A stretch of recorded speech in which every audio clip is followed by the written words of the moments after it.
Welcome to Talking Grit, a Detroit Lions podcast.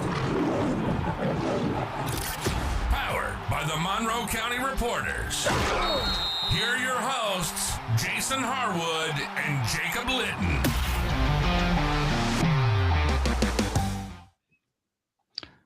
Welcome to another episode of Talking Grit. I am Jason Harwood.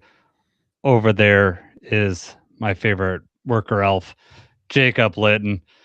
Getting ready for Christmas, man. How's it going for you?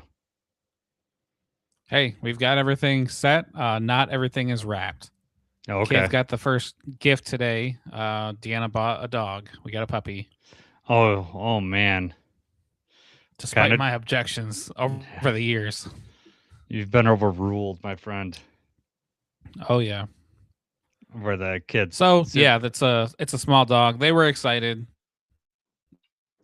They can't settle on a name, so Oh man. we've been trying to throw sports related names out there, and Deanna's not buying it. So what names what got thrown out by Deanna?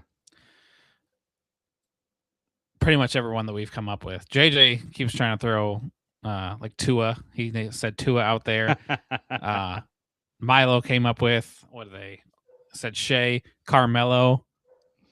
She almost went for Carmelo, but she's wanting dog names like Brownie and Coco and Okay. I don't know. Rosie wants to call it Kitty. Okay. So that's just what she started calling it, is Kitty. So that's fun for her. Nice. So I don't know. I'll let you know when they finally decide on a name. It's like, keep me out of it. Yeah, you don't need. Yeah, I always just picture when she picking up names it after something like Brownie. Right. When she names it something like Brownie, I'm the one can be chasing after this little dog outside, having to yell Brownie. Yeah. Yeah, you don't want to do that. So speaking of names, so my one of my best friends, Paul, huge Lions fan, Titan Detroit fan, named his dog Callie after Kaline. And then and then I have another, I think it's Sarah's cousin, named their dog Izzy after Eisman. Nice. So you might be able to sneak in like a nickname that's not an actual player's name. I honestly, so for Hutch. one of the, that's what I should be Hutch. Pushing for. Hutch. I said Amon Ra, but yeah, that was shot down pretty quick. That one's a little too obvious. Yeah, I'll have to think about Panay. You name him Panay. Right. JJ Sully. said Jameer. He said Jameer. We'll just call him Ja. Ja, I like it. That'd be sweet. It's a good. You can yell. That, you got to practice yelling it because you're gonna be yelling at the dog a lot. So make sure it's a good yelling name. Yeah. Right. That's awesome. Our dog is named Cooper, not after Cooper Cup, but we did say if we get another dog, we would name it Cup, and then we would have Cooper Cup in our house. You'd name the other dog Cup. Mm-hmm. Nice. Yep. Cup the pup. Cup the pup. That sounds good until he's not a pup. Our golden doodle was supposed to be 40 pounds, and it's like hitting almost 90. So it's a big dog. Big dogs come with a lot of food and also big messes in the yard, if you know what I mean. Gross. All right. Make sure you guys follow us on YouTube, Spotify, and Apple Podcasts. Also on Twitter at Talking Grit Pod. Make sure you like and subscribe. That would really help the channel out. So we could go from making zero money to zero money. That would be helpful. No, just do it. It'd be helpful. Make put a smile on Jacob's face, and I like seeing that. So no transactions, Jacob, but there was some announcements today. The Pro Bowl rosters got announced. Why don't you go tell everybody who for the Lions got announced to make that team? 5 Pro Bowlers for the Lions this year. Pretty good number. So starting with running back Jahmyr Gibbs, he's starting for the NFC. This is his 3rd Pro Bowl appearance. Mm-hmm. Wide receiver Amon-Ra St. Brown, this is his 4th. Panay Sewell, also his 4th appearance. And then Hutch. Good to see Hutch come back like that. 2nd appearance for him. And then with making his first his Pro Bowl debut, linebacker Jack Campbell, well-deserved. Yeah. These are just Pro Bowl. It's not all pro. So this is not the great one. This is awesome. It's well deserved. The all pro is what we're hoping that these guys get. Yeah. It's gonna be tough. There's some really good competition out there.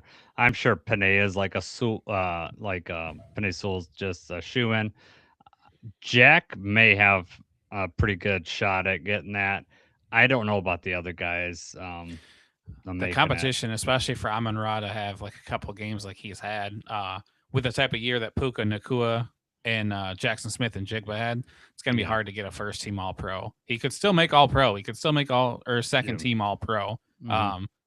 which is great. Not quite good enough for him, I'm sure, but a couple of different things he's been battling through, and yeah, it's gonna be interesting at running back too for Jahmyr Yeah. Gibbs. I mean, I think it was Bijan and McCaffrey that were the other Pro Bowlers this year. Hmm. That's going to be tough. If he's going to make All Pro, we need to have a couple more huge games here. Yeah. He's gonna have to leave like a lasting impression. Unfortunately, it, you know, our playoff chances are really really tight, so it really helps when you like your team gets into the playoffs. Like I know the voting doesn't happen after that, but just that you've carried your team into the playoffs I think makes a big deal, and is probably might be a tiebreaker for some of these voters. True. So we also had some Pro Bowl alternates named too. Jared Goff is the first alternate for a quarterback. So who made it right? It's Sam Darnold, Dak Prescott, and Matt Stafford Stafford, is the starter. right? Yep. Yeah. So if any of those guys, well, if they're injured or if they're in the Super Bowl, then would put Jared Goff into a Pro Bowl, which his numbers he deserves to be up there. I mean, he's for sure, in my opinion, deserves to be in there. Um, who wasn't first alternate? Jordan Love, right? He wasn't first alternate. Nope. Yeah. Uh, Jameson Williams he's fourth alternate. That's going to be tough for him to crack that. Sam Laporta, even as being as injured as long as he was, fifth alternate. Brian Branch, obviously he won't be able to play in the game even if he gets voted in, and I'm sure Kirby won't either. Brian Branch was first alternate. Kirby Joseph's is fifth alternate. So I don't know like if since Brian Branch is already injured, I don't know if he like if he gets put in because he's the first alternate, I don't know like if he officially gets a Pro Bowl because they basically would just have to skip past him. I'm not sure how that works. Do you? I think that it still counts. Like he would still have like a Pro Bowl appearance, but there is something. I don't think so. There's a lot of teams have these in their contracts where if they get voted to the Pro Bowl team, that they get bonuses and stuff like that. Hmm. The Lions typically do not have too many players that have those type of bonuses in there. I know that none of the guys that we have that made the team have a bonus in there for Pro Bowl. Um, that would be, I guess, kind of the deciding thing, but I don't think that counts for alternate either. Like, I Okay. mean, it's a cool accolade to say, like, oh, he also had an appearance on the Pro Bowl team for your 2025. But, like you said, he's not going to play or anything like that. And he was a first alternate starting off. Doesn't mean that much in the grand scheme of things other than just some recognition for the player. Well, I think it could mean for their so for like Jake Campbell, it will mean his fifth year option is going to go up because I think he gets the Correct. one Pro Bowl, and if he gets the All Pro, then it's going to go up even further. They're going to want to extend him, but and that'll probably work itself out in there. But that will, it could that's one thing it could affect. But at the same time, are you going to be rooting against your guy to get a Pro Bowl? No, you want them to play as best as they can, and that's when you look back at that draft, like the first four picks from that draft all have made at least one Pro Bowl, which is amazing. From which draft? You're talking about From like for the us? Branch, Laporta, Gibbs, and Gibbs. Yeah, yeah. Campbell draft. I mean, that's to hit four Well, Pro Bowlers. It's amazing. yes. Like for Gibbs though, so Gibbs his fifth year option was 11 million, and now that he got another, multiple Pro Bowls, that goes up to 14 million. Yeah. So it went up by 3 for having multiple. But like Hmm. for Jack Campbell, it was 16 million, and now that he got named to the Pro Bowl, it went up to 20 almost 23 million for his fifth year Jeez, option. man. But that once again is also, so if you're an alternate, that does not count for that fifth year option. You've got to be on the original ballot. Oh, do you? Okay, I was wondering about that, like how they work that out. Before you have 6 or 7 quarterbacks that don't want to play, and then you've got Yeah. Tyler was it Tyler Huntley that made the start in Tyler the Pro Bowl? Huntley, yeah, which is Yeah, ridiculous. exactly. Yeah. So they have that stipulation in these 5th year. Okay. It makes sense because, like you said, yeah, if you got a bunch of injuries ahead of you, or you got people that just, bunch of veterans and they don't want to play or go wherever, and they bow out, yeah, that totally makes sense. Right. So, congrats to those guys. I'm super happy about it. Jacob, you also looked up the other teams in the division, how many Pro Bowlers they have. Why don't you tell everybody how many the Bears, Packers, and Vikings have? Yeah, just a quick rundown on the rest of the NFC North. So the Lions lead the NFC North with 5 Pro Bowlers. The Bears have 3, and that's Joe Tooney, Drew Dahlman, and Kevin Byard. So 2 of those 3 are brand new to the Bears this year.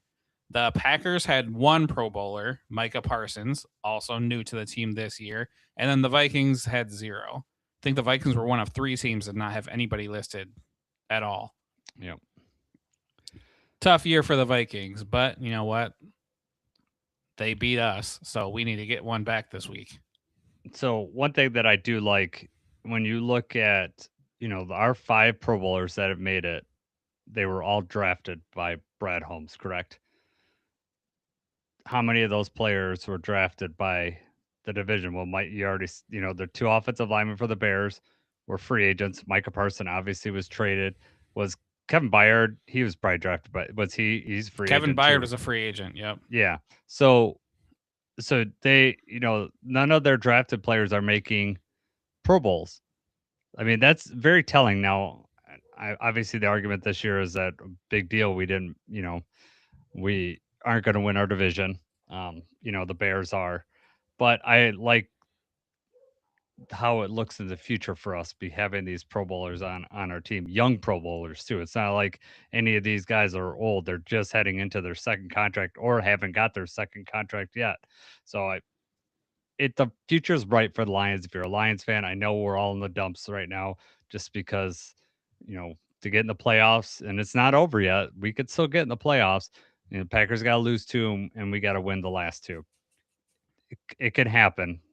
I know we're on life support, as we talked in our last podcast, but I have good vibes going into next year because of these young players that we have coming up, and they're going to get better.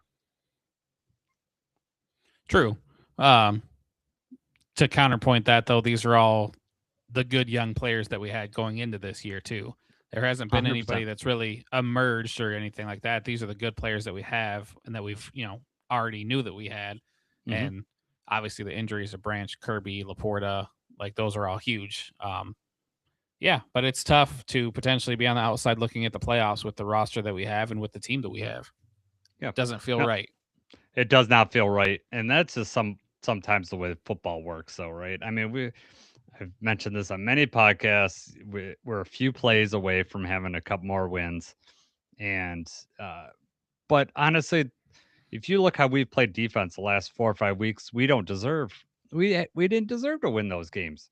You can't play defense like basically bottom. I even looked at the last 5 game stats, but we have to be in the bottom like 5 defensively as far as yards and points given up.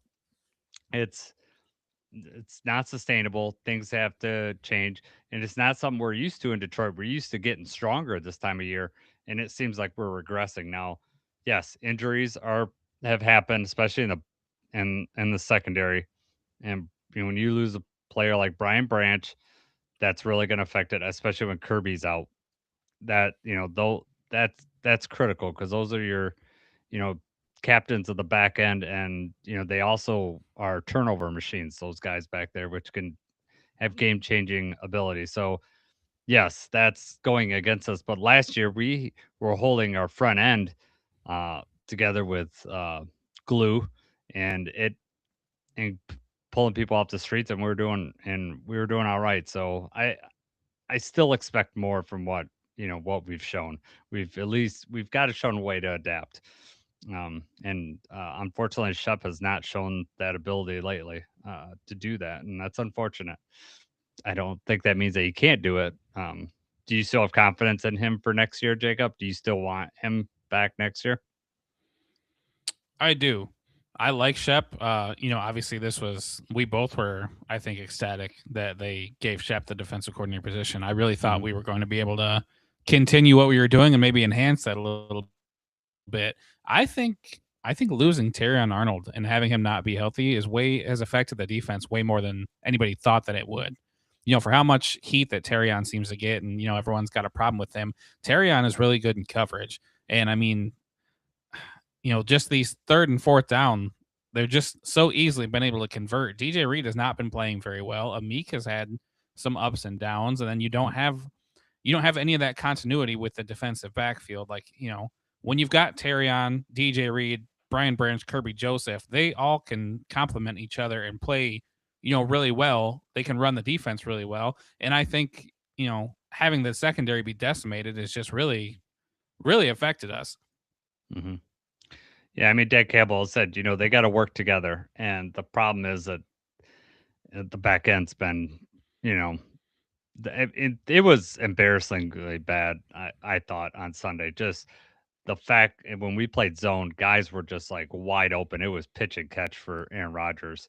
Like it wasn't even a matter of just putting it in the right spot. He just needed to throw it anywhere, and there wasn't a defender within 4 or 5 yards. It seemed, at least for me watching the stands, it just you could see him Yeah. wide open. It was like, oh my god, this is not sustainable. We can't have this.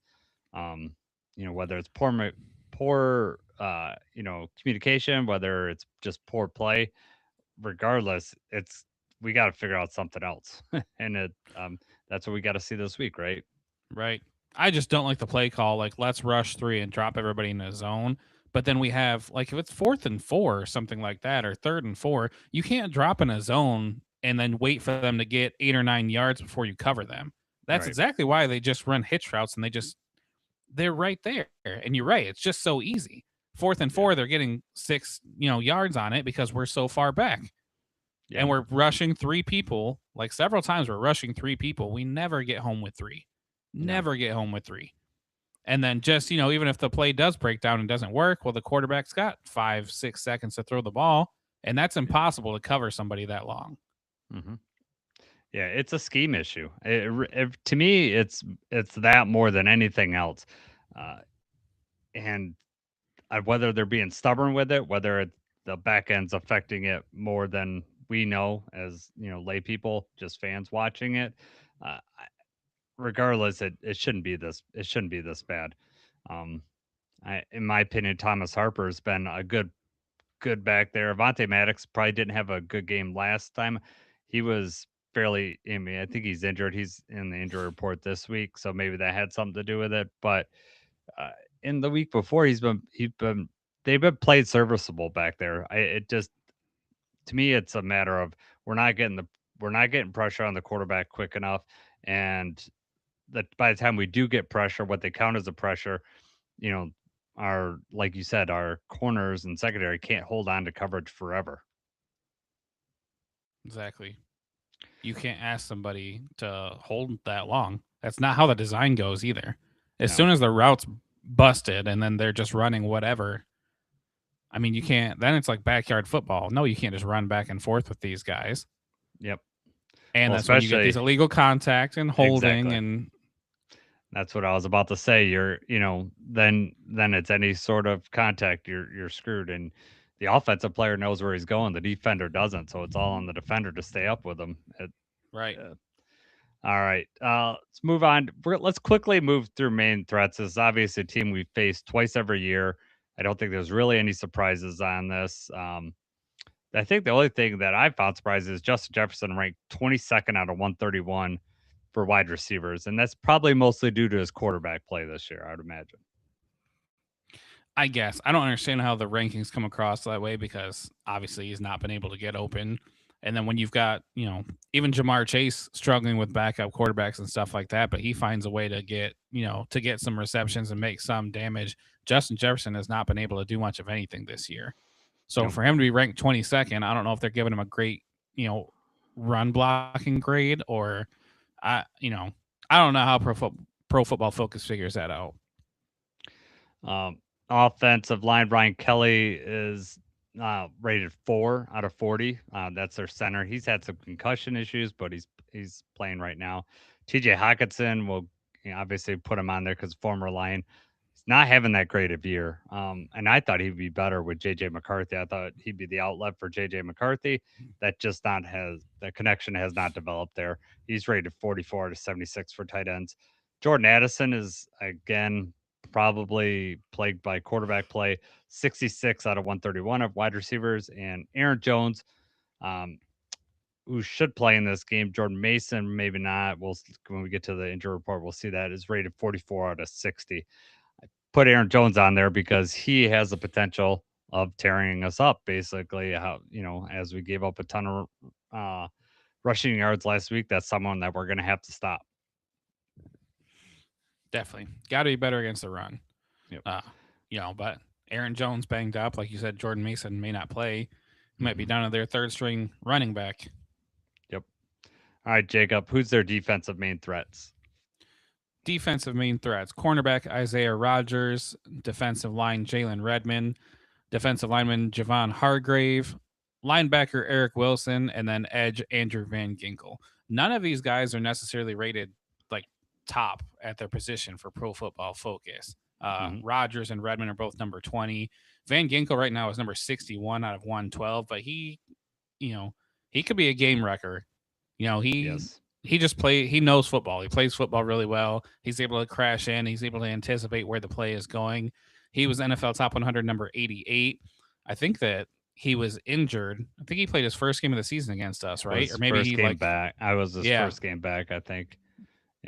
Yeah. So, that's a good player. That's somebody that we've got to figure out where he's at. He's known to jump these quick screens and slant routes and, some of the stuff that we've been trying lately. So we got to be careful. Yep. Practice report for the Vikings. TJ Hawkinson did not practice. Ryan Kelly did not practice. That's the center I mentioned earlier. Jordan Mason did not practice. JJ McCarthy has a right hand issue. Did not practice. So we got to keep an eye on that. With being a short week, it's very unlikely. JJ McCarthy has a fracture in his right hand. So is it a fracture? Okay.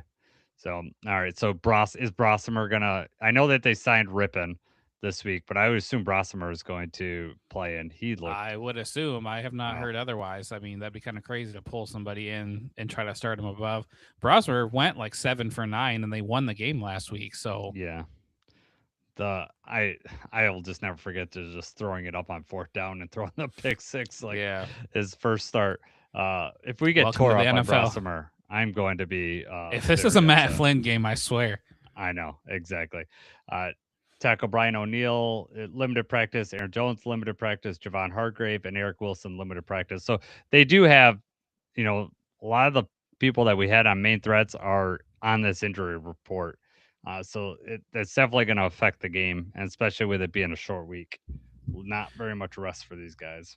Well, and you'd think also for them, the playoffs are out of reach. You don't really have too much going on.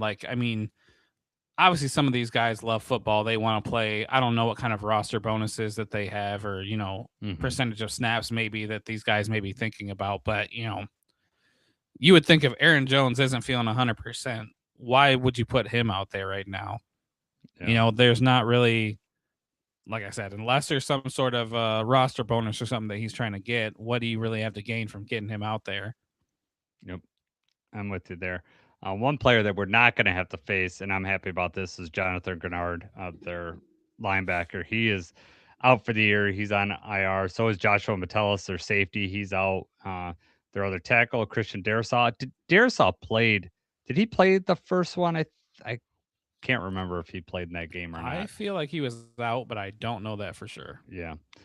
Matt Nelson, former Lion, offensive line. Jeff Okuda is on the IR still, so we don't have to worry about facing Jeff Okuda. Man, he could have just tore us up. Right, man. We might have some success throwing now. Darisaw did start in the last one. Okay, I thought he had come back. It was questionable whether he was going to play, but all right. We're back to 2 pages for our practice report, Jacob. So. Back to familiar territory. You want to go through this first page with everybody? Yeah. Only a couple did not practice, though. So mostly limited practices. Avante Maddox dealing with a back injury. They're also listing an illness. He did not practice on Tuesday. He also did not practice on Monday. Mhm. David Montgomery, though, he did practice. He was not listed on the report on Monday. Did not practice on Tuesday. They're calling it an illness. So Yep. something to monitor there. Obviously, somebody that we need to get more involved, but that's still a huge loss if Demo can't go. Mhm. As far as the limited participants, though, Tristan Colon, limited practice. Marcus Davenport. Taylor Decker didn't practice Monday, so that was good that he was limited on Tuesday. Tom Kennedy, Christian Mahogany, Giovanni Manu, Aleem McNeil. You did not put that on here, but He Aleem, didn't I think have like they didn't list it. They listed him on the injury report, but did not put a designation whether he was limited or not. So I don't know. He was limited yesterday, I believe, but you they know what? left it We're just gonna blank. assume for my sanity that Aleem had a full practice and he did really well today. Okay, all right, sounds good. Yeah, uh, Based on where he's at in this report, it leads me to believe this is probably also limited practice. yeah, Short week, no need to overdo it. yeah, Al-Qadim Muhammad, limited practice. Amik Robertson, limited practice. Amon Ra did not practice Monday, but was limited on Tuesday. And mhm, then Graham Glasgow, limited practice on Monday. He got in a full practice on Tuesday. yep, So that's good that Graham got in a full practice. We need a healthy offensive line. I know yes, Graham's not exactly had the best year, but I think he's our best option at center. Uh, Best offensive line as a unit is when Graham is out there right now. So hmm we would like to have him back. yeah. Whether that happens next year is we'll talk about that. I'm sure That's coming up, but right. It's a all different right. question. Exactly. All right, Jacob. You wrote some notes here of the previous game recap. I was just wondering if you wanted to go over that now, or if you want to Just go real over it. quick, I just want to Yeah. go over in case you guys are like us and kind of tried to wipe that one from your memory. That Men in Black red flashlight stick thing. Just like I'll just forget this real quick. I wish I had that. Anyway, previous game recap: the Vikings won 27-24. I don't doubt that everyone remembers that. However, the Lions won the time of possession in that game. It was 29 minutes to 31. It was close. We also outgained the Vikings 305 yards to 258, and we went 3 for 3 on fourth down. A lot of these are key things that we look at for why we like won or lost the game. And Mhm. those were all positive things, and we still came away, losing 27-24. And I think the biggest part of any of that is that Jameer Gibbs and David Montgomery combined for 65 rushing yards. It's Mhm. hard to run against the Vikings, but other teams have had some success, and that's a gigantic key because you can see obviously like we had more yards, we had the ball longer, we went for it on fourth down, and we got it every time, and yet we still did not do enough to get it done. You can't rush the ball. I mean, if they take away our rushing attack, and I know as many people say, well, if you take away the run, then Jared Goff, we take Jared Goff out of the game. That's not true. Goff had a good game as he continuously does. But I mean, you take any team Mhm. that's rushing for 65 yards, you need a lot of things to go your way for you to come out on top of that game. Yep. One thing you didn't put, I think we lost the turnover battle in that game because It Dave was 1-1. Montgomery. Oh, was it one We to one? picked off we picked off McCarthy, but then David Montgomery lost that fumble. Yeah, lost that fumble, and that was right after. It was like a third. From what I remember, it was like 3rd and 11, or it was 3rd and long, and we were backed up on our own goal line. He's running free, and then they just punched it out from behind him. And last year when we were playing in Minnesota, Montgomery fumbled too in a similar way. They came out and punched the That's what I ball was out. thinking is that I think that that's the one that you're thinking of, but now I don't know. Now I can't remember No, exactly. they're both. I could tell you this. I know this for a fact. They were close in their goal line. I was excited because we ran it on a 3rd and long. He got it, but then He they was punched it getting, out. yeah, Yeah, and yeah. it just scooted right ahead. And then they picked it up, and they were in really good field position. And that was in that game. One thing that there was some special teams lapses, and they got really good field position. They blocked a kick from ours, returned it, and to get into very good field position. And that's one of the reasons why we outgained them is because they kept starting in optimal, like sometimes right in scoring position already. So we'll have to be better with the football this time. All right, Jacob. Let's go to some statistics to get everybody ready for the game. Vikings, Detroit. Lions are ranked second In points scored, 30.1. The problem is that we're giving up so many points lately.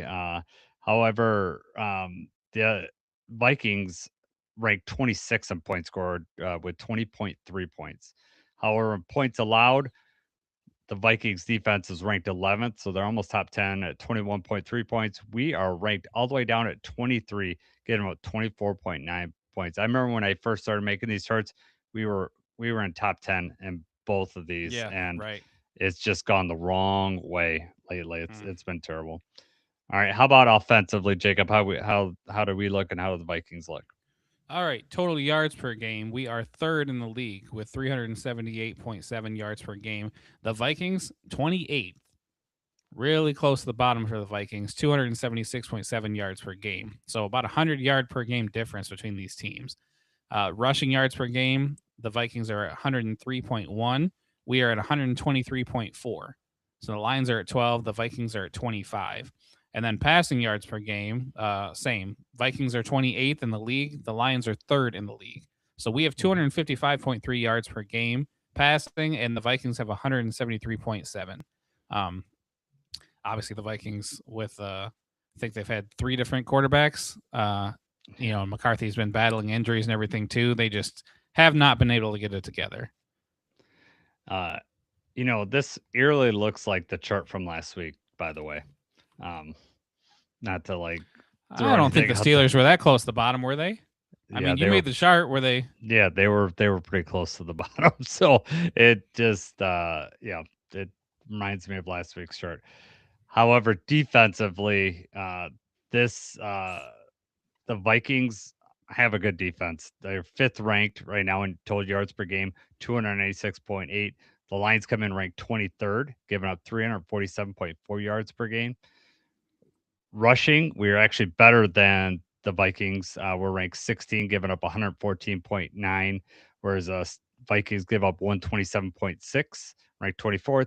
Passing yards, the Vikings have the number 3 pass defense, and a lot of that I believe has to do with pressure and the way that Flores lines everybody up front, and it just we had some difficulties last time with it for sure. Our offensive line was really confused, so we have to be on cue here. They gave up less than 170 yards per game in passing, whereas we are ranked 25th, giving up 232.5 yards per game. Again, we've just I would like to trended see in the these wrong numbers directions. before their last week, though. Yeah. Well, I would like to see us get better. Last week they played the Giants. Well, right. Last Yeah. week they played the Giants. They gave up 13 pass yards. Oh, really? 13 pass yards? Yeah. Oh, I don't know what happened with the Giants. I mean, that was a winnable game. Should have been for the Giants with the Vikings having the injuries and everything that they had. And the Giants just absolutely blew it.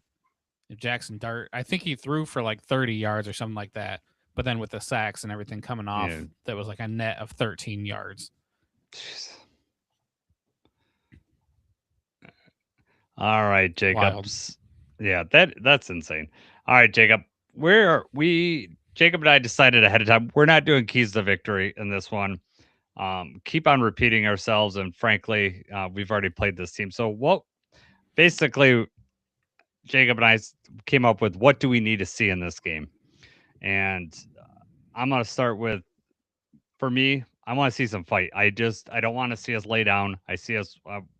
I want to put it to this division opponent and just because I don't know if you realize this or not, Jacob. If we lose this game, we move down to last place in the division.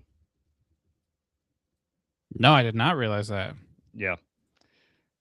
What's the Vikings record? I thought the Vikings were 2 games behind us. No, they're 7-8 because they've won 3 in a row, and we've lost the last 2. And if we would actually have the same record, but they would beat us twice. So that puts us in the last place. My God, what a turn! Yeah. Not ideal. So, what do you got? What do you need to see in this game? I just need to see a complete game. I need like the offense, the defense, special teams. I just need us to mesh well. I know the playoffs are a long shot, but it's still possible. I mean, we can't have another game like we had last week. Obviously, we can't lose, but we can't have another game like that where it's just like we're not connecting, we're not moving it. Even if we at this point, even if we do enough just to sneak into the playoffs, I'd be afraid for our first round matchup that we'd get blown away if we can't find some sort of continuity. And you know, I think it starts with the offensive line. I think we need to be able to block better and have success running the football. But I just want to see a complete game, complementary football. Like you said, show some fight. Everybody show some grit, man. Like get back to what we're known for. Mm-hmm. Look Yep. alive out there, please. Yes, I agree. One thing I will be watching and that I want to see is Ratledge and Mahogany, right? Young guys, I want to see how they adapt. Did not have a good game the first time they played the Vikings. Looks like Graham's going to be back, which say what you say about want to say about Graham, but I'm he's played the Vikings before. We're going to learn from the past game. We're going to be able to make the checks at the line, I think, better than Kingsley would be able to up there. So I'm going to be watching Ratledge and Mahogany and just seeing how they operate. And hopefully we can notice some big improvements from the last time we played the Vikings. Yeah, I mean, it's interesting that you say that because we've kind of had to shuffle around the offensive line a little bit more than we would like to anyway. It's a big difference from this year and last year, but the offensive line could look completely different next year too, right? Like we don't Mm-hmm. know. You said, Yeah. you want to see Ratledge show some more. He's played pretty well. Mahogany obviously just coming back off the injury, but this could be it for Graham. Do we put Kingsley back in there? I mean, hopefully Frank comes back. We don't know what's going on with Decker. I mean, Yeah. I know. there's a lot of moving pieces. Tate could slide over to center. We may have Miles Frazier in the mix over there. Yep. Mm-hmm. Cologne has not been bad. I mean, he's looked okay. Does he get another shot next year? There's a lot of moving parts here for the offensive line. So Yeah. The only thing we know is our right tackle is going to be there. That is the for sure mark. And but you would think, oh, that brings Ratledge. us comfort. Yeah, it does because he's just flat out amazing. Going to get an All Pro this year. Um, all right, defensively. Okay, last week it's hard to remember this, but we started out the game pretty good defensively against the Steelers. Like the first 3 drives, pretty respectable. And we've had instances like that. The Cowboys came to mind recently where first half was really good and then whatever reason that their offense adjusts to what we're doing on defense, but we're not adjusting quick enough. I have to see us adjust to what anticipate what they're going to do, how they're going to attack us based on how we start the game. Don't just stay stagnant and just keep Steelers just it's like after they figured out how we were playing, they just knew what to call on that, especially that last drive right before the half. They 3rd and 10, get 11 yards, 3rd and 11, get 12 yards. It was just ridiculous. They knew exactly where the holes in the defense was going to be, and they just put a guy there. Adam Thielen, who hasn't done anything this year and is one of the lowest rated PFF rated wide receivers, was able to get open on us. And that's embarrassing. It should not have happened. We weren't covering him. Yeah. But you're right. I mean, it does every week anymore. It feels like the first half is like the other team sizing us up. They're kind of setting us up for whatever that they want to do or however they want to do it. And then they almost just have their way with it in the second half. Like they have way too much success. Mm-hmm. And maybe that's something like some growing pains for Shep, like as far as making your adjustments at halftime or whatever you're doing. But yeah, something's got to give. Something's got to change. You have to be. You have to mix up more. You can't just say this is our game plan. This is what we're gonna do. This is what we're gonna run, and then you fail to call anything different or change anything up. In some of these, it's like we're showing blitz on one side, and Rogers just checks or switch the run to the other way, and then we completely whiff on the run the other way. Like you're not mixing things up. They know where the pressure is coming. They know where the running lanes are going to be, and they were hitting it every time. Yep. Yeah, we were not Can't be so surprising them. predictable. Yes, we were not surprising them at all. Last thing that I need to see is, all right, the last 2 games, the offense has been good except for the 3rd quarter. We have went back to the way we were with Ben Johnson that year that we couldn't do anything in the 3rd quarter. at least get some first downs, take some pressure off the defense. I mean, that's one of the reasons why. I mean, they're gassed, and we, thought about it with the Steelers game. It was right after those long drives, and then we go 3 and out, and then we give up those long runs. The defense is gassed. We need to at least get some first downs, take some time off the clock, and then put them in bad field position. I need to see that. Right. All right, Jacob. I want to, unless you got something else with your. Nope. Let's go. All right, cool. So I want to quiz you. We always, in the main threads, we always go with the opponent's PFF grades, but we hardly talk about the Lions' PFF grades. So I kind of wanted to just quiz you on where you thought some of our guys fell. So I'm not gonna quiz you on Panay Sewell because he's number one. That's been well publicized, like the number one tackle in football. Amon Ra, he's had some drops this year. Where do you think PFF has him ranked as far as wide receivers? He has some drops, but he's really good with his routes. He's really good with run blocking and everything. I don't think they would have dropped him too far. I don't know. I'll say 6. Third. He Third. is behind Puka is number one. That's not surprising. JSN is number two. And then it's That's exactly what I was talking about earlier, though. That's tough for him to still be having a great year, but the two that are better than him are both, NFC wide receivers. So yes, the Pro Bowl thing was not surprising for me. Yep. Sam Laporta, where do you think he is on tight ends right now? Well, he got hurt, but he was playing at a high level, right? Yeah. I'll say Laporta is number 4. He was number 4. So I mean, Hey, that's all right. It's huge. Yeah, you hit it. Well, Hutch, remember Hutch got hurt last year, and Hutch was number 1. So I mean, Yeah. he just was number 1 until the number of snaps or whatever was too far to reach. Yeah. All right. PFF hates Jared Goff.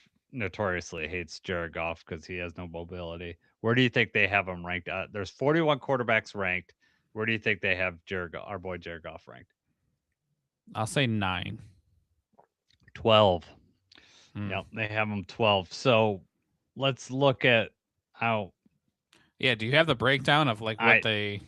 Yeah, I got it right here. What do you want to know? Like, do you want to know who's ahead of him, or you want to know? No. I just want to know what his grade, what negative.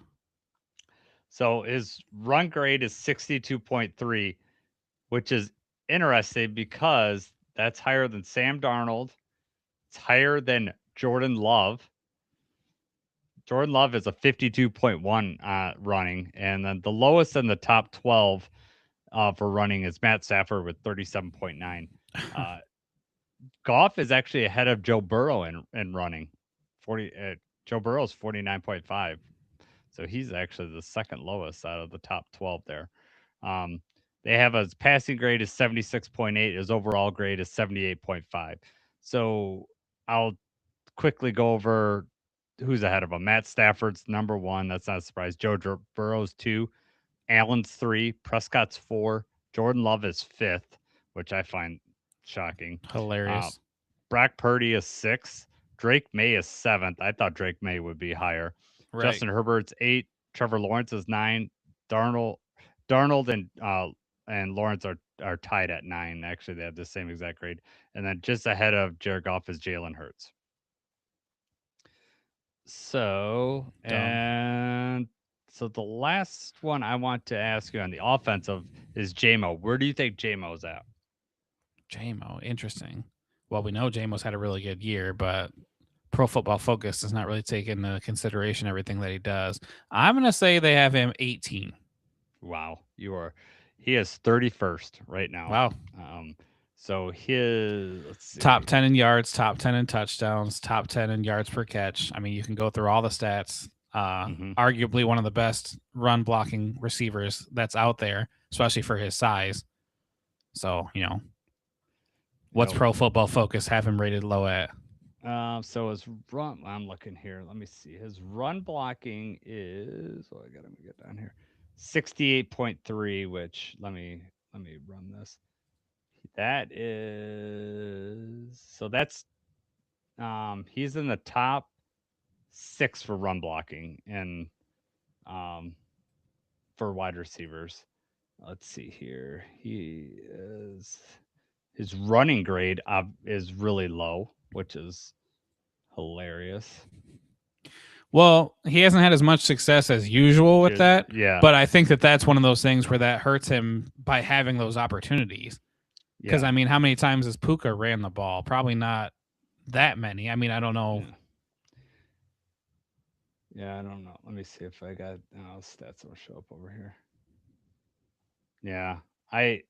But yeah, he's 31st on there. So let's move over to quickly run over to the defense here. Let's start with Jack Campbell. Where do you think he's rated? Number 2. He is number 2. Fred Warner is number 1. And he's right behind. And Warner's hurt. Yep. And so Warner's comes up with a 93.2 grade. Jack Campbell's the only other linebacker with a above 90 grade. He's at 90.1. Good for Jack.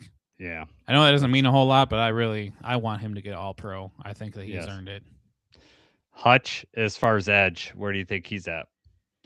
I feel like he was still ranked really high the last time I checked, but I'll say 5.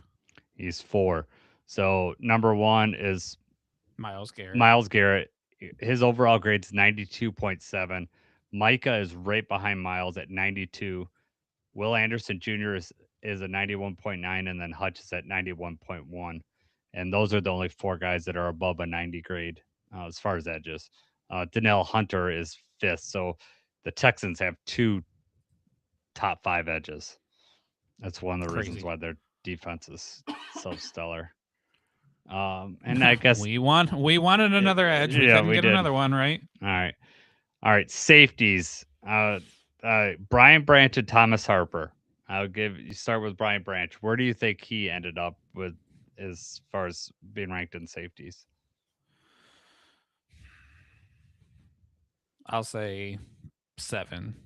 9th. He's top 10. What about Thomas Harper? I'll say 11. He's 10th. So yeah, 9th and I 10th. knew that last time we checked, he was really high up there. And Harper's played pretty well. Yes.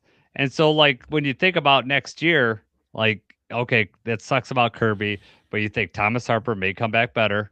And hopefully it's hard to replicate Kirby. Kirby just has a knack for the football. Just exactly. Jumping routes. That's what we've been hurting is those interceptions and, constantly being right there. Yep. And so it'll be interesting to see how it goes. Obviously with Kirby, but I do feel good with, if we could bring Harper back and then, obviously Brian Branch, we're hoping that he comes back fine from his injury. Yes. Let's see, Al-Qadim Muhammad. He was in the top like 15 for a while. I'll give you that he's out of the top 15 now. Where do you think he's ranked at? 21st. 24th.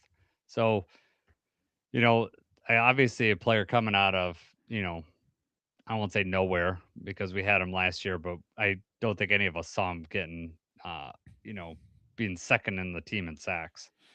Right. It's either a good thing or a bad thing, depending on how you want to look at it. One of our free agents, Roy Lopez, and who we've spotlighted quite a few times. He's a free agent this year, so we're going to have to think about, whether to resign him or not. Where do you think he ends up in defensive line? He's played really well. And I know, like, in game recaps when I'm looking at, they usually have him rated pretty high, but I don't know. I'll say 10. He's 29th out of 128. Okay. So, it's good. Just, I won't quiz you on the rest of these, but just so that, Alex Anzalone comes in ranked 35th. Derek Barnes is 41st. Tyleek is 51st for defensive linemen. And Aleem is, 82nd out of 128. I think a big part of it is how they're using Aleem, especially at the beginning. And second, he's coming back from a major surgery, a big guy like that. I expect next year for him to be back to being Aleem. And that's going to be a big difference both in our run game and his ability to get pressure up the middle. That's at least what I'm expecting. Yeah, man, I hope so. And so way down in this list is Amik, ranked, and for cornerbacks, 106 out of 112. Wow. 106 out of 112. And I could Wild. say he's had some games where he's let some like a lot of completions up. He's definitely not been locked down as much as he was last year. I think a lot of it is communication out there, but there's been multiple plays where he's either jump routes or gotten greedy, and it just hasn't paid off for him. Yep. Same with DJ though. I mean, it seems like they are either jumping or I don't know. Just something is off. They Mhm. both seem to be like really close to the defender when they're making those third down catches and everything. It's like I don't understand, slipping. There's been quite a few from both of them where Yes. they kind of like slip and Mhm. they fall or they lose their footing. I don't know why that keeps happening. Some of it is the zone thing, but the majority of it is in man, and they're just not sticking with them. Exactly. Yep. All right, Jacob. Roar alert time. Who is the player that's going to make some noise for the Lions on Thursday on Christmas? All right. Hey, I just mentioned the name. I'm gonna go with DJ Reed. All right. We need the defensive backs to have a good game. Maybe it's just a shutdown game from him. Could be a turnover, but we just really need him to have a good game. So that's what I'm going to go with my roar alert here. All right. DJ Reed making a couple big plays. All right. Who Hutch you is got? going to, I'm going with Hutch. I think he's going to, he got 2 sacks last game. He's going to end this season real strong. And it's going to be another, good game. I'm hoping for multiple sacks. He has not had a strip sack in a while. And I'd like to see him get one of those. I'm not calling that he's going Absolutely. to get that, but that's really what I want to see. Uh, That's what I had in mind with the grit guarantee. yeah. All right. Well, good. I'll let you go first then, since I've kind of spoiled it for you. So what's your great guarantee? I'm saying that we get 2+ turnovers. Two plus Could like turnovers. including turnover on downs, fourth down stops, maybe force a fumble, a Okay. pick. That's what I had in mind is that Hutch maybe knocking the ball out of Rosmer's hands. Um, but yeah, I'm gonna say at least 2 turnovers in this game for us. We must have been thinking very similarly because mine is turnover based too. Meek's going to cause a fumble in this game. He's going to get a punch out. He's going to do that peanut punch and punch that ball out. So Oh, okay. that's my Maybe he's guarantee gonna in have a this big game. club, big Yeah, club on his he's hand, got that just glove. I mean, that'll do some nice. damage, right? Punch that right in. You really bruise up the guy's arm. Right. But yeah, that's what I'm going to go with. So I like that you're including turnovers on downs because we have not stopped a team in fourth down in a while, and I'm looking forward to us doing that and turning the ball over. All right, Jacob. Uh, Let's. Oh, go you ahead. mentioned that, but we're so just because I had that and I never mentioned it earlier, but we are 26th in the league in fourth down percentage, and we have not stopped a fourth down attempt in the last 4 games. Yeah. So the last time we stopped a fourth down attempt was against the Giants. Last 4 games, those teams are 10 for 10 on fourth down. Well, in that fourth down, I don't know if we did it multiple times the Giants, but that was probably in overtime, right? The time that we last stopped them, I that think was the where Giants went Hutch. like 1 for 3. Oh, okay.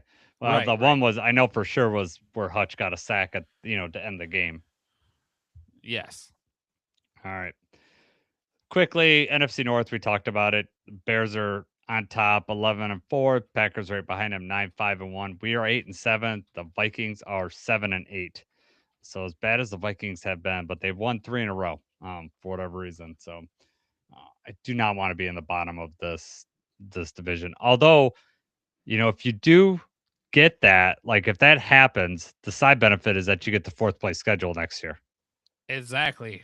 Right. That's the light at the end of the tunnel is that we get to play all the other fourth place teams. And then you can kind of parlay. I mean, the 49ers have a really good team this year, right? But they've been battling some injuries. They've had some things that they're going through, but they were fourth place last year because they went through last year. And Mm-hmm. now they're, in position where potentially they're fighting for the 1 seed. Yep. And that's what how they create that parity in the league is that, your fourth place team plays a fourth place schedule, so therefore you're just not playing as good opponents most likely. Now, I could argue that someone is not going to want to see the Lions in a fourth place schedule, right? Like, oh man, I got stuck playing the Lions. At least that's what we're hoping next year, and that's what I'm expecting next year is that we're, you know, playoff, Super Bowl caliber team next year. But you hit it right on the button. Now the 49ers get that fourth place schedule. Now I will also say 49ers had a fourth place schedule, but they also had to play the Rams twice and Seattle twice. So it's not like their division schedule was easy. I mean, they've had, that's a tough division. Right. So, all right, let's get out of this. I don't like seeing the Bears on top. Let's get this screen off here. All right. Do you like So seeing this any better? yeah, I don't like seeing this either. My strategy of trying to catch up to you is not working. It's going quite the opposite of the way I want it to work. But I went 1-2 last week. Jacob went 3-0. I we both picked Seattle to win. That was a very fun game to watch. It was. That was a good game. That deserved to be Sunday night football. In my opinion, that would have been awesome. But it was one of the best Thursday night football games that you'll see. Uh, Obviously, Seattle won that game. Packers versus Ravens. I went with Ravens. You went with, or I said Packers. Patriots versus Ravens on Sunday Night Football. That game got moved into Sunday Night Football. I think originally it was the Bengals Dolphins, and they moved that out. Ravens, is it Harbaugh's last stand? Is he going to be with coaching next year with them? Uh, Harbaugh maybe goes to Michigan. John Harbaugh goes to Michigan and coaches next year. What do you think about that, Jacob? I have not seen that come up at all. But Yeah, that would be kind of wild. that would be. I don't know that I would hate that, but you know, It would- I don't uh, think that John Harbaugh is as good of a coach as Jim Harbaugh. no, well, I mean, also, but it would be just awesome to have another Harbaugh in there. And what would that would really make the NCAA really mad, right? Like having Right? another Harbaugh in there. Almost like a That's felt loophole. Yeah. Yeah, that's worth it, man. And then they couldn't suspend him for his brother's actions. Uh, all right. So the last game that we picked, I was hoping Philip Rivers would have some sort of magic in him. He actually played pretty well in that game, which to me is an indictment on quarterbacks in the NFL. How does Philip Rivers not play for 5 years, become a grandpa, and then comes in and 277 and 2 touchdowns against 49ers? It blows my mind. I don't know how this is possible. I feel like a lot of that was in garbage time, was it not? I don't care. He's still out there doing this. I mean, there's other quarterbacks in this Yeah, league. but I mean, then the defense is playing off a little bit. I mean, I don't Yeah, have it in front of me right now. I know he drove down. I think the first maybe like two out of the first three drives he threw touchdown passes on. So that was earlier on in the game when it was close. yeah, yeah. I mean, the fact that he hasn't played in 5 years and be able to come in and play starting quarterback, you know, eh, and not embarrass himself it's amazing to me. All right. What is embarrassing is this. Jacob is 35-20 for grit picks. I am 28-27. I went more respectable with my picks this week, so we'll see how that goes. Um, we're picking all the if you're watching on YouTube, you can see Santa's face in there. We're picking all the Christmas Day games. All right, first game, Jacob. I'm gonna let you go first. You have Cowboys at Commanders. Who's gonna win this game? First, I just want to point out, I hope they don't continue this trend. Like, first off, I don't think that we need football on Christmas. Hmm. If you are gonna do that, like I think last year they had the one game on Christmas, right? Didn't they have Might the have one been game? And it was two. there Might have two? I been feel like two. it could have been, but I feel like it was later in the Well, day. it was And on a Wednesday, so it was just one. It was the Chiefs, okay, I think, played that I day. was Yeah, thinking that it was just the one, but yeah, anyway, I just don't. When you think about like the players and their families and everything, like for them to do that to the Cowboys and the Lions, for us to have to play on Thanksgiving, which is fine. That's tradition. That's what they do. But then to also make them both go on the road on Christmas and on both of those holidays, that's just not right to me. yeah. Um, and I just don't. You don't need that many games on Christmas Day. I don't. I don't like this. I'm not a fan of this. Hmm. Obviously, I like football. I like having games on all the time, but to do that on Christmas and have these players have to do that really, really kind of stinks. So Yeah. I know the Well, NBA does a big Christmas thing and the NFL is trying to get in there, but I mean, how do you feel about it? well, I could tell you that my wife's not happy because it's at 4 o'clock. So she's like trying to plan dinner. And, Right. I'm like, well, we could try to eat at, like game starts at 4:25. I was like, we could try to eat at 4. Christmas is a little different. It's a lot of grazing. Like you can get a plate and then go back, get more or whatever. or she's like, I'll try to plan it for halftime. But it's also like, you know how you and I like to watch football, right? Like we like Right. to like really pay attention, and my boys do too. But it's also a family day. It's Christmas, right? I mean, I don't like it from that standpoint. And like you said, the whole we play on Thanksgiving, and obviously the Cowboys do too. And that's a choice for us to play on Thanksgiving. But then to make us play on Christmas again on the road, that really sucks. And then I also think of like the beat writers and all those guys that they Right. have to work that day. Either the people that travel with the team, or they have to do write up. They got to write articles. Like I get it. That's the life they chose. And I know that a lot of people think that that's a glamorous job and would love to have it. And I'm sure at some point you would. It'd be really cool. And parts of it are super cool. But at the end of the day, it's a job. And, if I have a young kids at home, I'd want to be with my kids. I would feel terrible not being with my kids on that day. Um, but it is what it is. So I know other people will say, "Oh, I kill for that job or whatever." But after the end of the day, after you've done it for a few years, a job is a job, and I don't care who you are. You just get complacent with it, and they don't want to work it. So the fact 3 games is overkill on this day. Like I Right. could tell you this that I don't know. I they'll be on, but I will not be paying attention as close. I mean, the Lions game, obviously, I'll be watching, but the other games, they'll be on, but I won't be like really involved with it because I'll have, my kids and other family members over. So, um, Right. yeah. Yeah, I mean, I had just last on Sunday with the Steelers. I had Christmas with my parents, my brother, and my sister. So, Hmm.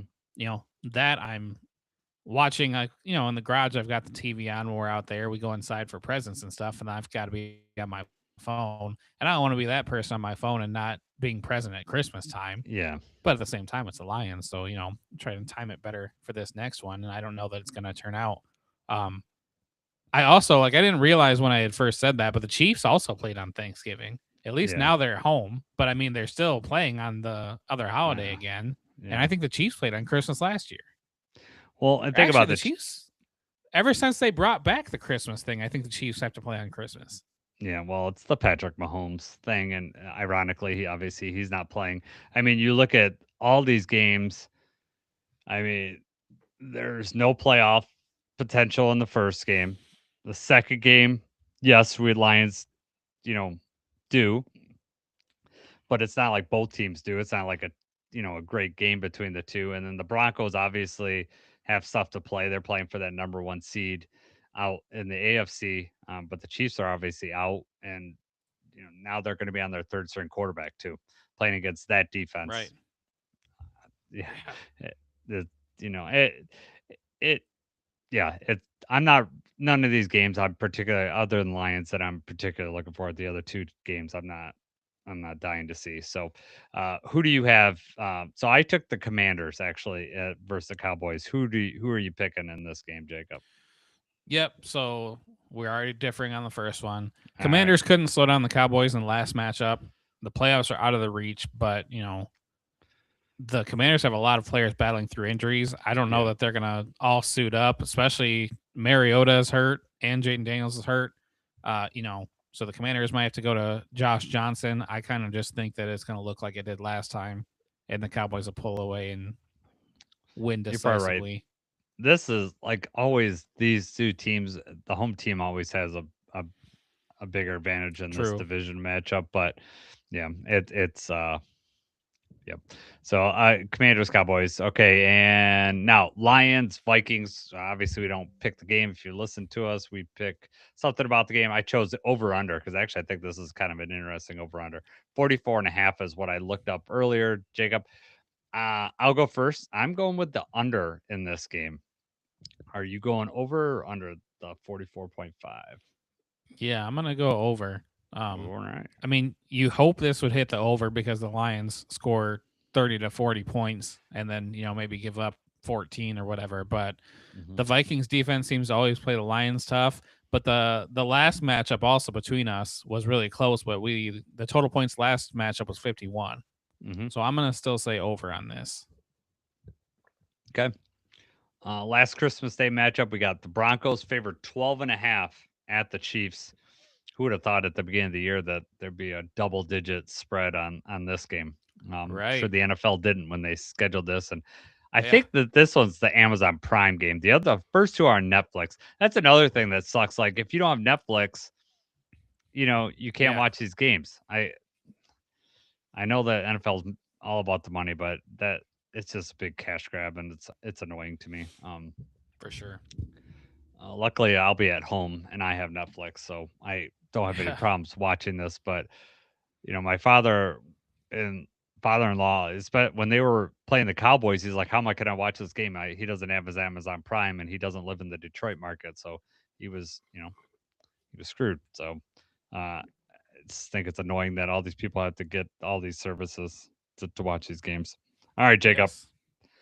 Broncos, Chiefs. Who are you going with? I'm gonna go with the Broncos here. Wow, The Chiefs surprise. are spiraling. They lost to the Titans and it did not look good. The Broncos have looked very good, but they were also coming off a loss. They were overpowered by the Jaguars. So Mm-hmm. the Broncos actually really need this one. Of course, they want to take it to the Chiefs. Mahomes and Minshew are not playing. Had they been playing and these things look like if Mahomes was playing in this game, I would say the Chiefs would have a decent shot at an upset here. Mahomes is not playing. Uh, I the third string quarterback, his name is like Oladikan or something like that. I don't know how you Mm-hmm. say it. I I think it's a nightmare for him to have to go up against the Broncos defense on a lost season and have to try to rally the troops and try to upset this Denver team. I just don't see it happening. On a short week, nonetheless, too. You Yeah. know what I mean? He didn't even get a full week of practice. Crazy. Yeah. Some Broncos. All right. This next matchup is actually probably the matchup I'm looking forward to most this week. Bears at 49ers. Who are you going with in this one, Jacob? 49ers are favored by 2.5. Yeah, I'm still just not a believer in the Bears. I think the 49ers are a more complete football team. This could set up one of these teams for the one seed. The 49ers and the Seahawks play in week 18. So, the 49ers with a win here could keep themselves in track that possibly they could, be getting ready for that. Um, there's also kind of like I think the 49ers played Monday night, the Bears played Saturday, is that right? Yes. So the Bears actually got like 2 extra days of rest, but then they also have to travel here. So Mm-hmm. that could be an interesting point there also. But yeah, I just think the 49ers are going to win this one. I'm going with the 49ers as well. I'm becoming I don't know if I'm becoming a total believer in the Bears, but their run game is really good. And we know as Lions fans, if you could control that line of scrimmage and control the run game, you got a pretty good chance. However, the Bears have also, like, unlike last year, they've come back in a lot of these games, like getting an onside kick on Saturday. Just like a lot of the crazy end of the game against the Bengals. Like they've had just a lot of these comebacks. So Right. you if you can play them tough, you just have to play them tough for the whole fourth quarter and don't allow them to get anything. I cannot believe Dobbs did not get that onside kick. It was right to him. Like man, you're on the hands team. You gotta get that. That Right. was Right. insane to me. All right. Monday Night Football, Rams at Falcons. I'm picking a Falcons game again, and I always get these wrong, but I think I'm still going with the Rams. I'm going with the Rams. I'm gonna jinx them. Screw them because I I did root for the Rams to win the Super Bowl that year with Matt Stafford's first year. Um uh but I'm not rooting for that again because I could not handle the Rams having two Super Bowl wins because then that trade goes down a lot differently. Two Super Bowl wins, I just can't handle that mentally. So I am an anti-Rams fan at this point. Yes. Agreed. But I do have the Rams winning this one pretty Yeah. decisively. Yes. Number one scoring offense in football. The Falcons are ranked 21st in defense. So I Yep. think the Rams are going to have some success moving the ball pretty easily in this one. Yeah, it'll come down to turnovers as it always does. If they could turn Stafford over a couple of times, then they might get a chance. but I just don't see it happening. Rams offensive line is playing really well. And yeah, there's just so many weapons on that game. Maybe Puka will say something stupid and get suspended. That could happen. Yeah, right.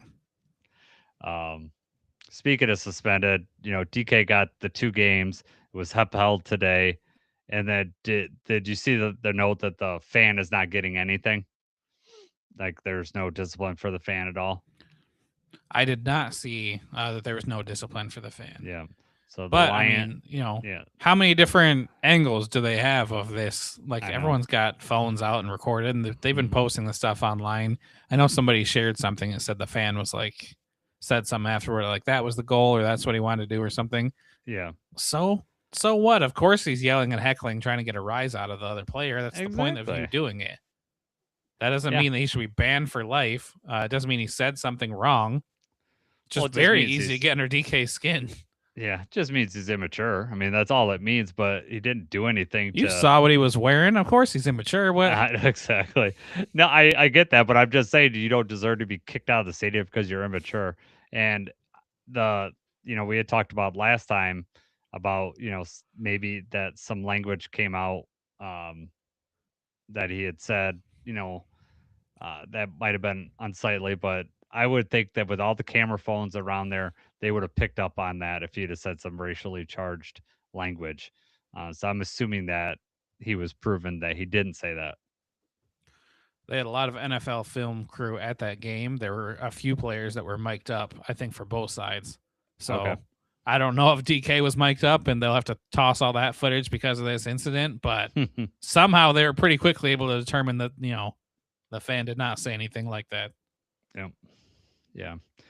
Yeah. So whatever. Again, just insane. A lot of suspensions this year in football. I feel like uh they're suspending guys more. Like a lot of times you might get ejected from the game or whatever, but I'm noticing I'm just maybe I'm not remembering right, but it just feels like there's more suspensions this year than I've remember in the past. Be something to look at, Yeah. Sounds like an off-season project, right? right? I know one of our guys was suspended for a game. He was innocent. Innocent. No, that was clear, clear as day. Right. That he did that, but yeah, whatever. I still want him back. I'm hoping he's back for the start of the season. All right. So Right. you said your Christmas is you got to do some wrapping, but you're all done shopping. Done shopping for the presents. Okay. I do still have to go back to the store tomorrow. I've got to make a cheesecake for Christmas on Thursday. Okay. And I don't know if anybody's been out in the stores, but it's the only store that I go to is Meijer because I work there. And Yeah. you would not believe how many people, this is your first year doing the remote thing and not having to be like in all this, but you take a quick break. I'm going to go grab something to drink real quick. Like, no, you're not. You're going to be in line for 10 or 15 minutes. I went there on Saturday to get like stocking stuffers and just random stuff, and I was dreading it. I was like, God, I just don't want to step in the store. And the parking lot was packed. I had to park way out there. And then luckily I got in and out of the self checkout really fast. But yeah, I remember that working in the store, like everything just takes twice as long. Like you want to get something for lunch real quick. Nope, that's not going to be quick because by the time you wade through the people get to the deli or whatever, and then you go wait in line at the self checkout, like your lunch is like almost over by that point. It's annoying. Right. This year for the first time though, it's like people have figured out my system because I usually use the shop and scan. There's like 3 registers, 3 checkout lanes that are shop and scan. And even when I do like a lot of grocery shopping, I will do that shop and scan. That way it doesn't take as long to check out. Yeah. You scan everything as you go in your cart and then you scan at the thing. Well, like this time everything was just crazy chaos when I took a quick break. So then when I'm off of work, it's like, okay, now I have to get like the thing I need to get. And I've only got like 2 things. Well, the shop and scan line was all the way down like into the freezer section.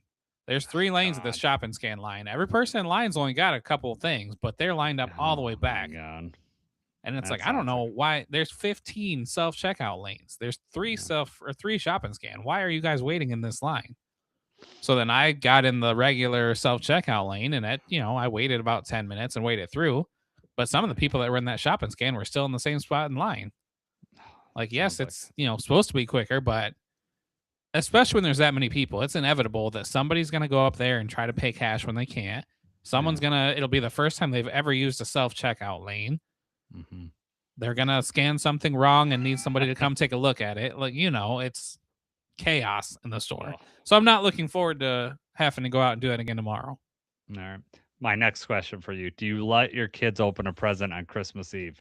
Or I know you got the dog today, so maybe that plays into it. But do you normally let them open something ahead of time, or is it Christmas morning chaos?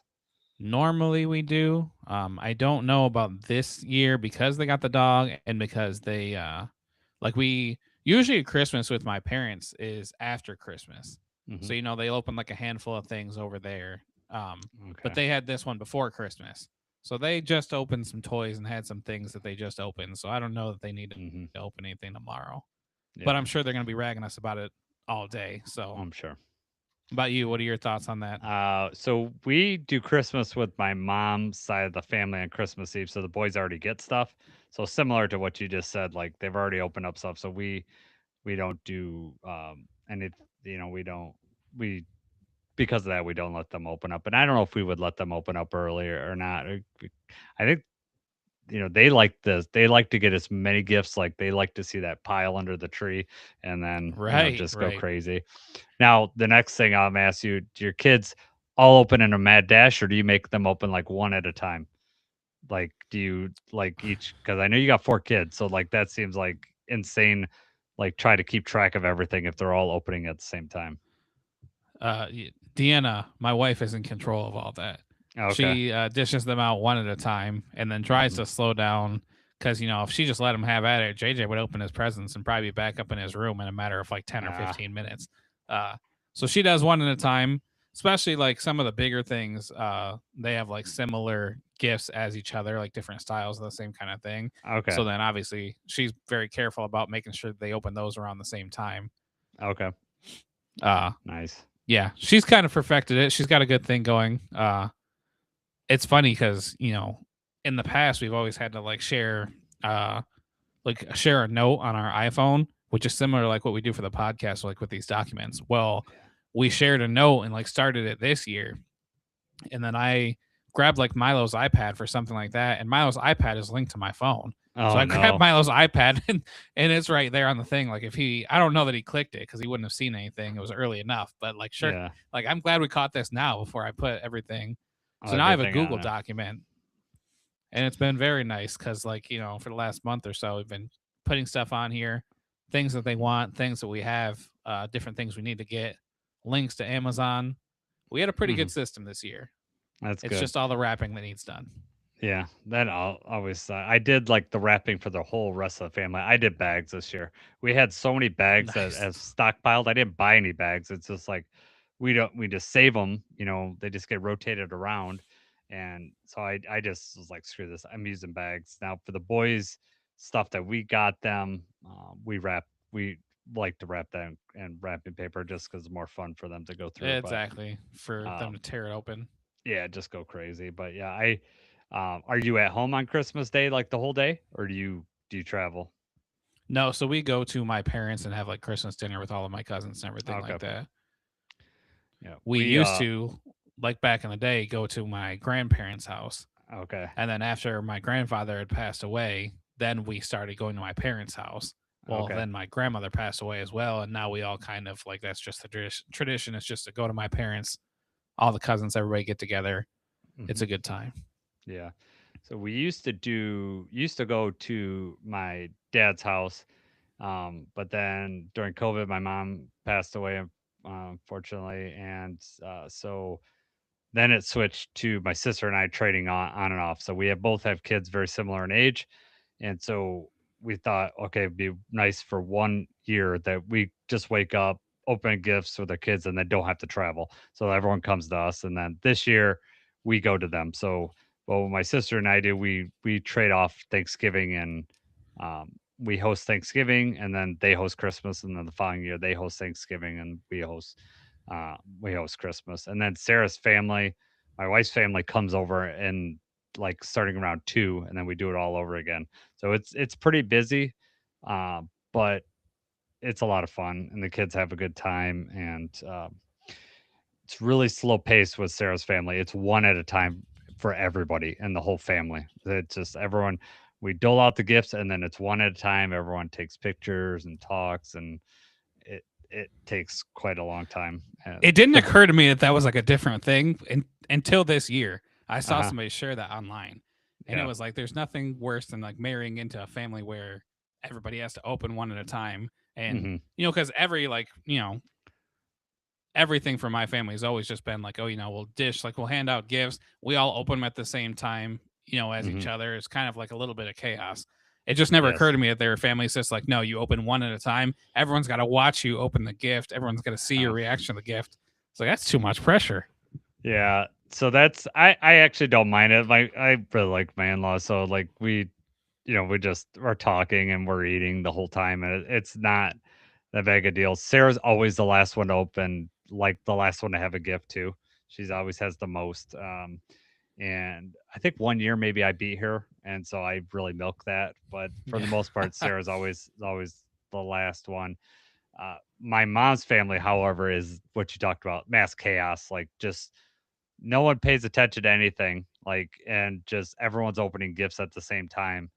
And so Sarah and I try to slow it down at least for the kids. So like they they get their center of the attention and they can do that for the adults.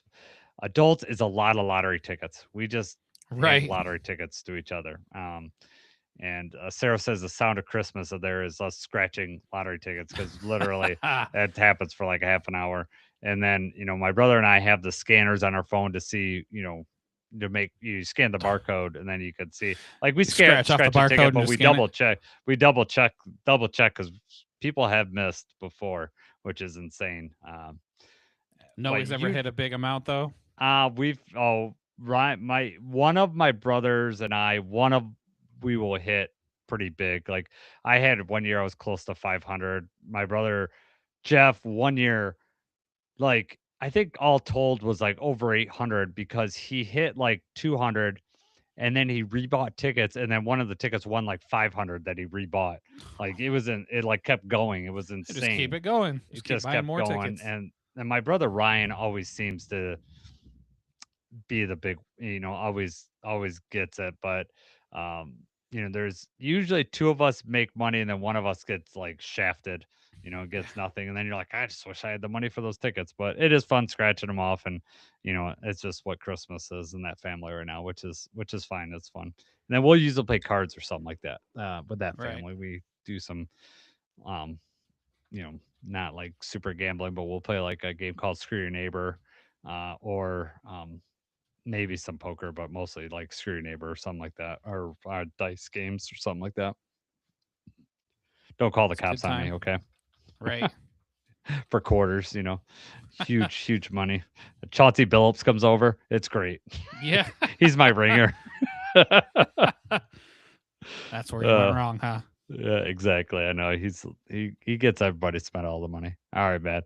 Uh, anybody's listening this far in the podcast, God bless you, but also Merry Christmas. And if you don't celebrate Christmas, I don't know why you listen to all Happy that, but that's holidays. crazy. Yeah, happy Yeah. holidays and enjoy time with your family, enjoy time by yourself, enjoy whatever you're doing, whatever Netflix show you're watching.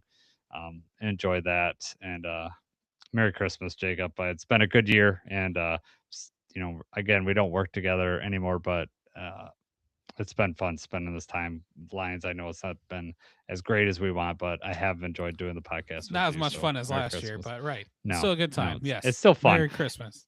and I find it very useful. Like talking about it and just working things out, and then thinking about it. Like it does take a little bit of the pain away. I thought it was going to be worse when we first started doing it, like having to talk about the loss. But I actually, at some point, for me, it's cathartic, just forcing myself to go through it.